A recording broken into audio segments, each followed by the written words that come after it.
नमस्कार भक्तजन। आध्यात्मिक कहानी की इस कड़ी में प्रस्तुत है क्यों हुआ भगवान राम और भगवान शिव में युद्ध। रामायण के उत्तरार्ध में एक वक्त ऐसा भी आता है जब विष्णु अवतार राम और स्वयं महादेव के बीच में न चाहते हुए भी भयंकर युद्ध होता है। आखिर क्यों होता है यह युद्ध और क्या निकला है इसका परिणाम, जानिए। बात उन दिनों की है जब श्री राम का अश्वमेध यज्ञ चल रहा था। श्री राम के अनुज शत्रुघ्न के नेतृत्व में असंख्य वीरों की सेना सारे प्रदेश को विजित करते जा रही थी। जहां भी यज्ञ का अश्व जा रहा था, इस क्रम में कई राजाओं के द्वारा यज्ञ का घोड़ा पकड़ा गया, लेकिन अयोध्या की सेना के आगे उन्हें झुकना पड़ा। शत्रुघ्न के अलावा सेना में हनुमान, सुग्रीव और भरतपुत्र पुष्कल सहित कई महारथी उपस्थित थे, जिन्हें जीतना देवताओं के लिए भी संभव नहीं था। कई जगह भ्रमण करने के बाद यज्ञ का घोड़ा देवपुर पहुंचा, जहां राजा वीरमणि का राज्य था। राजा वीरमणि अति धर्मनिष्ठ तथा श्री राम एवं महादेव के अनन्य भक्त थे। उनके दो पुत्र रुक्मांगद और शुभंगद वीरों में श्रेष्ठ थे। राजा वीरमणि के भाई वीर सिंह भी एक महारथी थे। राजा वीरमणि ने भगवान रुद्र की तपस्या कर उन्हें प्रसन्न किया था और महादेव ने उन्हें उनकी और उनके पूरी राज्य की रक्षा का वरदान दिया था। महादेव के द्वारा रक्षित होने के कारण कोई भी उनके राज्य पर आक्रमण करने का साहस नहीं करता था।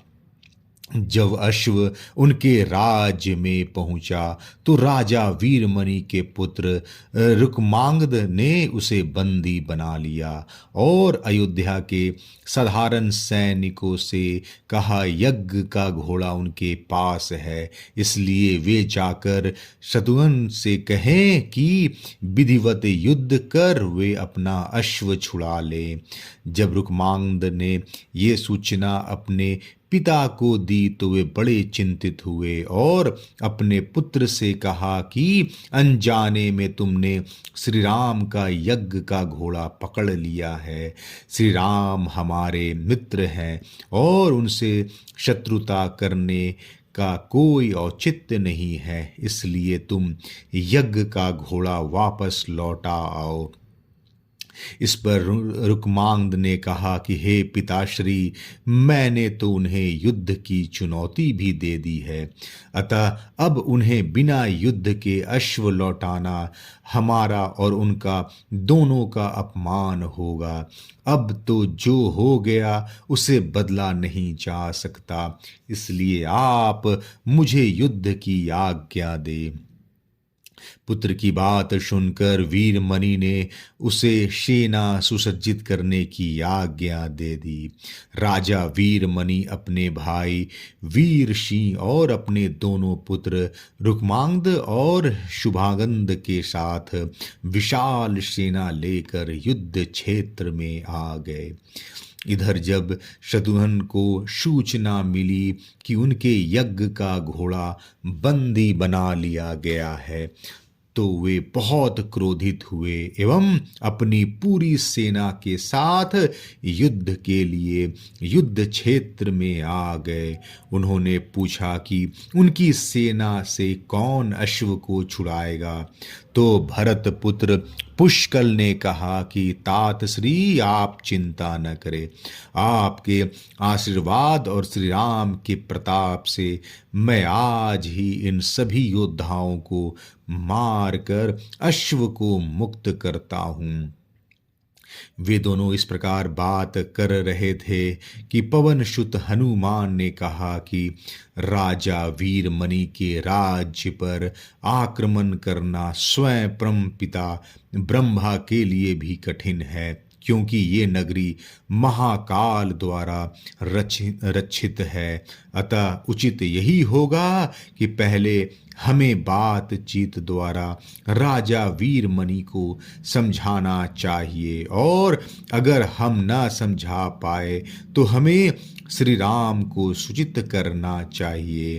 राजा वीरमणि श्री राम का बहुत आदर करते हैं, इसलिए वे उनकी बात नहीं टाल पाएंगे। हनुमान की बात सुनकर शत्रुघ्न बोले कि हमारे रहते अगर श्री राम को युद्ध भूमि में आना पड़े, ये हमारे लिए अत्यंत लज्जा की बात है।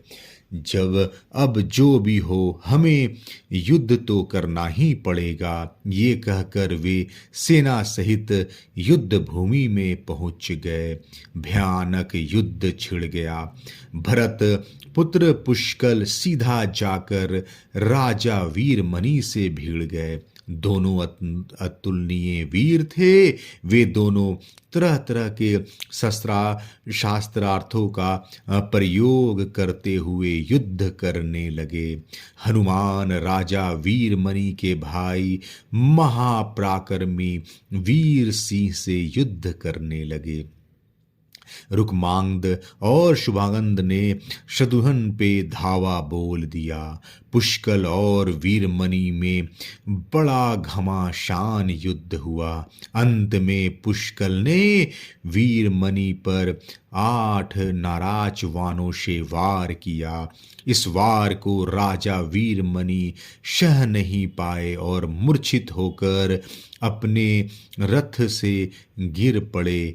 वीर सिंह ने हनुमान पर कई अस्त्रों का प्रयोग किया, पर कोई हानि न पहुंचा सके। हनुमान ने एक विकट पेड़ से वीर सिंह पर वार किया। इससे वीर सिंह रक्त बमन करते हुए मूर्छित हो गए। इधर श्री शत्रुघ्न और राजा वीरमणि के पुत्रों में असाधारण युद्ध चल रहा था। अंत में कोई चारा न देखकर शत्रुघ्न ने दोनों भाइयों को नागपाश में बांध लिया। अपनी विजय देखकर शत्रुघ्न की सेना के सभी वीर सिंहनाद करने लगे।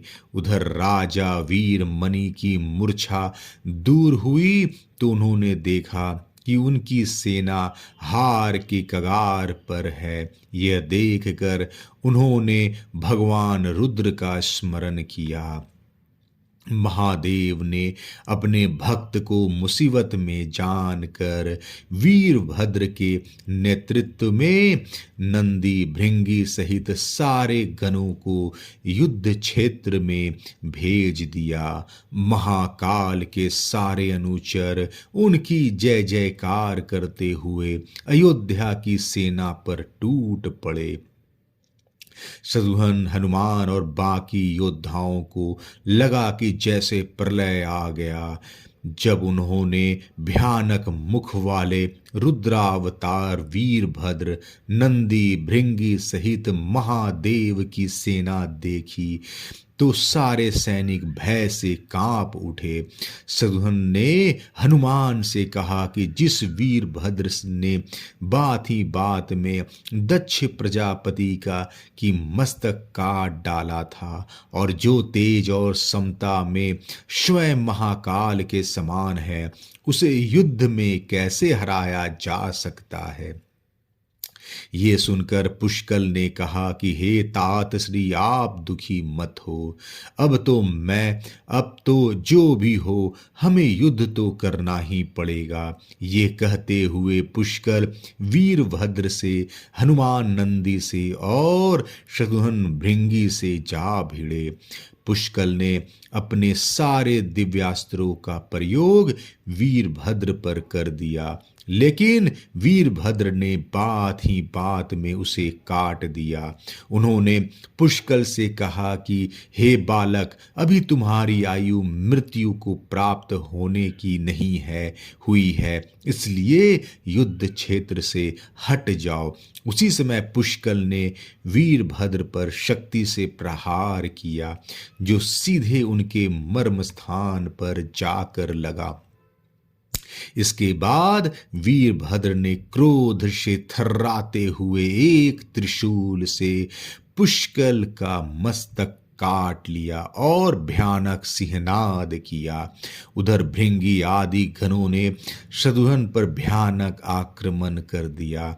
अंत में भृंगी ने महादेव के दिए पाश में शत्रुघ्न को बांध दिया। हनुमान अपनी पूरी शक्ति से नंदी से युद्ध कर रहे थे। उन दोनों ने ऐसा युद्ध किया जैसे पहले किसी ने नहीं किया था। दोनों श्री राम के भक्त थे और महादेव के तेज से उत्पन्न हुए थे।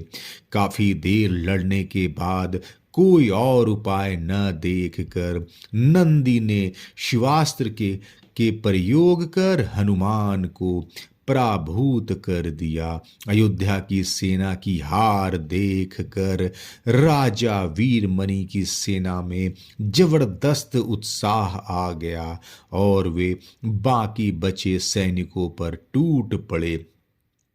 यह देखकर हनुमान ने शत्रुघ्न से कहा कि मैंने आपसे पहले ही कहा था कि ये नगर महाकाल द्वारा रक्षित है, लेकिन आपने मेरी बात नहीं मानी। अब इस संकट से बचाव का एक ही उपाय है, हम सब श्री राम को याद करें।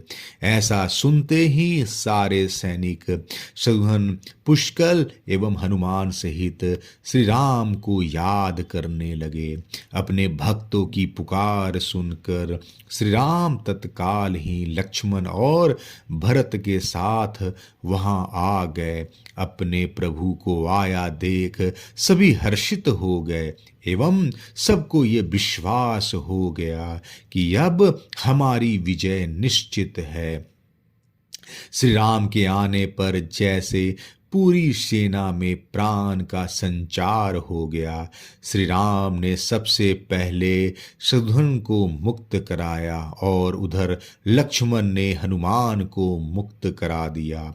जब श्री राम, लक्ष्मण और श्री भरत ने देखा कि पुष्कल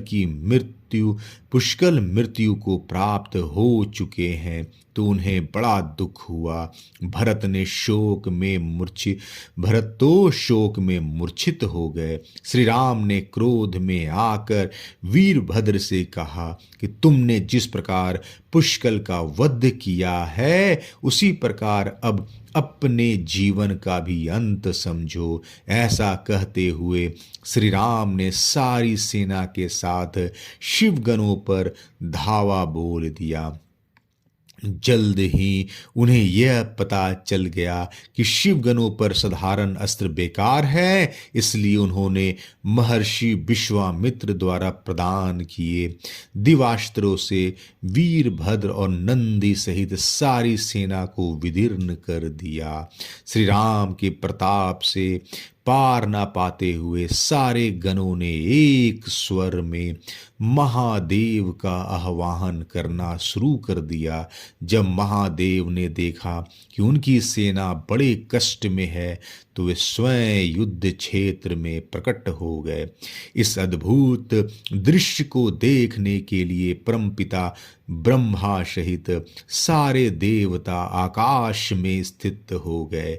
जब महाकाल ने युद्ध क्षेत्र में प्रवेश किया तो उनके तेज से श्री राम की सारी सेना मूर्छित हो गई। जब श्री राम ने देखा कि स्वयं महादेव रण क्षेत्र में आए हैं तो उन्होंने शस्त्र का त्याग कर भगवान रुद्र को दंडवत प्रणाम किया एवं उनकी स्तुति की। उन्होंने महाकाल की स्तुति करते हुए कहा कि यह हे सारे ब्रह्मांड के स्वामी, आपके ही प्रताप से मैंने महापराक्रमी रावण का वध किया। आप स्वयं ज्योतिर्लिंग में रामेश्वरम में पधारे। हमारा जो भी बल है वह भी आपके आशीर्वाद के फल स्वरूप ही है। ये जो अश्वमेघ यज्ञ मैंने किया है वे भी आपकी ही इच्छा से ही हो रहा है, इसलिए हम पर कृपा करें और इस युद्ध का अंत करें। ये सुनकर भगवान रुद्र बोले कि हे राम, आप स्वयं विष्णु के दूसरे रूप हैं। मेरी आपसे युद्ध करने की कोई इच्छा नहीं है, फिर भी चूंकि मैंने अपने भक्त वीर मणि को उसकी रक्षा का वरदान दिया है, इसलिए मैं इस युद्ध से पीछे नहीं हट सकता। अतः संकोच छोड़कर आप युद्ध करें। श्री राम ने इसे महाकाल की आज्ञा मानकर युद्ध करना शुरू किया। दोनों में महान युद्ध छिड़ गया, जिसे देखने देवता लोग आकाश में स्थित हो गए। श्री राम ने अपने सारे दिव्यास्त्रों का प्रयोग महाकाल पर कर दिया, पर उन्हें संतुष्ट नहीं कर सके। अंत में उन्होंने पाशुपतास्त्र के संधान किया और भगवान शिव से बोले कि हे प्रभु, आपने ही मुझे ये वरदान दिया है कि आपके द्वारा प्रदत्त इस अस्त्र से त्रिलोक में कोई पराजित हुए बिना नहीं रह सकता। इसलिए हे महादेव, आपकी ही आज्ञा और इच्छा से मैं इसका प्रयोग आप पर ही करता हूं। ये कहते हुए श्री राम ने वे महान दिव्यास्त्र भगवान शिव पर चला दिया। वे अस्त्र सीधा महादेव के हृदय स्थल में समा गया और भगवान रुद्र इससे संतुष्ट हो गए। उन्होंने प्रसन्नतापूर्वक श्री राम से कहा कि आपने युद्ध में मुझे संतुष्ट किया है, इसलिए जो इच्छा हो मांग लीजिए, वर मांग ले। इस पर श्री राम ने कहा कि हे भगवान, यहाँ इस युद्ध क्षेत्र में भ्राता भरत के पुत्र पुष्कल के साथ असंख्य योद्धा वीर गति को प्राप्त हो गए हैं, उन्हें कृपया जीवन दान दीजिए। महादेव ने मुस्कुराते हुए तथास्तु कहा और पुष्कल समेत दोनों ओर के सारे योद्धाओं को जीवित कर दिया। इसके बाद उनकी आज्ञा से राजा वीरमणि ने यज्ञ का घोड़ा श्री राम को लौटा दिया और अपना राज रुक्मांगद को सौंप कर वे भी शत्रुघ्न के साथ आगे चल दिए। जय श्री राम।